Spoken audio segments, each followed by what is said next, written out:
It's never easy to admit you made a mistake, or ask for help fixing it, but doing both of those things once saved tech giant Nvidia from collapse, according to CEO and co-founder Jensen Huang.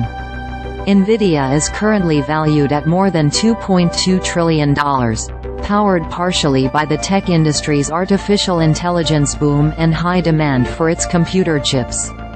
But in 1996, it was 3 years old, facing layoffs and close to going out of business as a contract with a major partner, video game company Sega, fell apart. Huang's strategy to keep Nvidia afloat involved a rare amount of humility for a CEO. He told graduating students in a May 2023 commencement speech at National Taiwan University, "At Nvidia, I have experienced failures. Great big ones, all humiliating and embarrassing. As part of the Sega contract, Nvidia needed to make chips for rendering 3D graphics on gaming consoles," Huang explained. "The contract was a big deal for the young business and it essentially funded our company," he added. The company took an experimental approach to that goal, building low-cost chips that diverged from the rest of the industry's software standards. "After 1 year of development, we realized our architecture was the wrong strategy. It was technically poor," Huang said. Worse, during that period, Microsoft rolled out its DirectX software interface, which became a standard for gaming platforms, and it wasn't compatible with Nvidia's chips.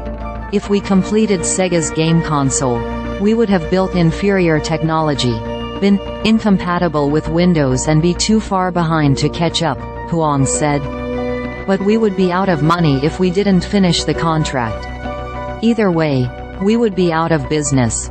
Huang decided at the time that the best course of action would be to come clean with Sega, and tell that company to find another partner. At the same time, he noted, "I needed Sega to pay us in whole, or Nvidia would be out of business. I was embarrassed to ask," said Huang. The CEO of Sega, to his credit and my amazement, agreed.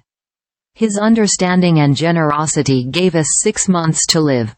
Sega bought out its Nvidia contract, and used chips from Imagine Technologies PowerVR for its Dreamcast consoles. Huang used the money from the Sega contract to scrap Nvidia's initial efforts and to build a new chip, the RIVA 128, that was compatible with DirectX.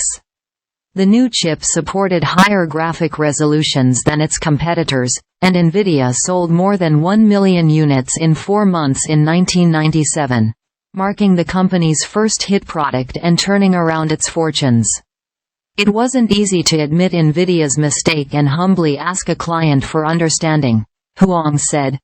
"These traits are the hardest for the brightest and most successful, like yourself."